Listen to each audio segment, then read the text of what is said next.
C'est le moment de la chronique sportive avec Maude Pilon-Bernier. Bonsoir Maude. Bonsoir Claude. Alors aujourd'hui, vous souhaitez nous faire enfourcher nos vélos. Exact. On est gâtés dans la région. Il y a plusieurs points de service, autant pour la vente que la location de vélos. Oui, tout à fait. Puis il y a beaucoup de sportifs aussi qui en profitent parce qu'on a vraiment des belles installations pour aller faire du vélo. Donc, c'était important pour moi en matin d'en parler. Ce que je voulais faire surtout, c'est de parler de cinq installations, 5 magasins en fait, un petit peu éparpillés partout dans les Basses-Laurentides, mais qui sont très importants puis qui offrent des beaux services. Je commence avec Ascension Vélo. Dans le fond, c'est un magasin qui se retrouve à Sainte-Thérèse. Puis, je suis contente de parler d'eux parce qu'ils sont très impliqués. Ils ont fait beaucoup de partenariats dans le passé, des commandites aussi, commandité beaucoup d'athlètes dont j'ai eu la chance de profiter aussi de leur service à ce niveau-là. Puis aussi, c'est qu'ils s'impliquent dans les jeunes au travers la motivation des jeunes pour le vélo. Donc vraiment, j'étais contente de parler d'eux. Ils offrent des services bien sûr de réparation, de mise au point, de vente, mais vente aussi de sacs de transport si on veut aller faire du vélo à l'extérieur dans d'autres pays. Puis aussi de vêtements. Fait que tout ce qui est accessoires pour le vélo, ils vont être vraiment très optimisés pour pouvoir vous aider. On poursuit avec Bicycle Illico. C'est très populaire. On connaît quand même là, pour la plupart des gens qui font du vélo ce magasin-là parce qu'ils ont 6 franchises, dans le fond, un petit peu établies partout dans la province. Puis eux sont vraiment spécialisés. Ils peuvent aller en atelier mobile directement chez vous pour vous aider avec votre installation, mais aussi pour faire une sorte d'évaluation, d'étude plutôt, de votre posture sur le vélo. Donc, s'assurer que vous êtes confortable. Quand on débute, c'est important parce qu'on n'est pas nécessairement sûr de savoir comment bien se positionner. On se blesse, on n'a pas de plaisir. Donc, d'y aller avec eux, ça peut être une belle alternative pour bien débuter puis pas se laisser décourager non plus. Ils vendent toutes sortes d'accessoires puis aussi ils ont plusieurs marques. Donc, vraiment, c'est une bonne place qui a fait sa réputation au travers des années. On se déplace à Oka, à la base du sentier de la baie d'Oka. Il se trouve le Tomahawk Cycle. Donc, eux, ils font la location de vélo. Donc, on peut vraiment aller là-bas, choisir un vélo, puis en profiter sur les sentiers à Oka directement.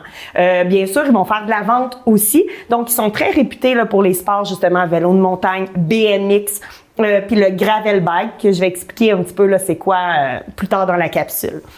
On se déplace par la suite à Saint-Jérôme. Cycle Cadieux, qui eux font la location de vélos électriques. Donc, pour ceux qui aimeraient essayer puis se promener un petit peu à travers, là, proche de un petit peu plus dans le nord puis un petit peu plus dans les Basses-Laurentides, ils font la location, la réparation, la mise au point et ils vendent aussi des vélos à ce niveau-là.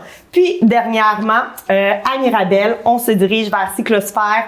Eux, ils ont un atelier mobile. C'est très familiaux aussi comme magasin. Donc, un beau service humain qu'on peut retrouver là. Et les gens adorent vraiment dans la région là, ce magasin. D'accord. Bon, il y a toutes sortes de façons de faire du vélo. On peut en faire une petite balade, aller faire une petite commission dépanneur. Dites-nous quelles sont toutes les avenues qui nous attendent quand on veut se mettre au vélo. On peut aller vers le tourisme et la découverte avec le vélo de route, le fat bike et le vélo électrique qui est un petit peu plus facile accessible. En activité et sport ou pour les voyages, on peut y aller avec le gravel bike qui est vraiment un vélo tout-terrain. Fait que si on veut se promener en voyage, faire des longues distances, il est tout indiqué. Le BMX, plus pour les compétitions, la figure, les courses et aussi le vélo de montagne qui est un petit peu plus sportif mais que quand même on peut essayer même si on débute. Puis il y a le vélo d'entraînement que j'appelle le style de vélo prévention parce que vraiment ça permet de faire du vélo en toute sécurité mais prévenir aussi certaines blessures, certains inconforts. Donc on apprécie vraiment, il y a plusieurs sortes de vélos d'entraînement stationnaire, le spinning, aquatique, elliptique. Donc on peut s'amuser avec ça puis ça fait une belle mise en forme. Il y aurait, semble-t-il, des mythes qui entourent la pratique du vélo. Parlez-nous donc de ça. Oui, rapidement, Claude, je vais en nommer 3. Dans le fond, on pense souvent que le vélo électrique, c'est pour les paresseux ou pour une clientèle un petit peu plus âgée, mais non. Le vélo électrique, dans le fond, il fonctionne avec la propulsion de la pédale que nous, en tant qu'humains, on lui implique dessus. Donc, c'est vraiment, on produit un pédalier, puis par la suite, on va vraiment se propulser avec le vélo électrique. Donc, ça demande un certain effort.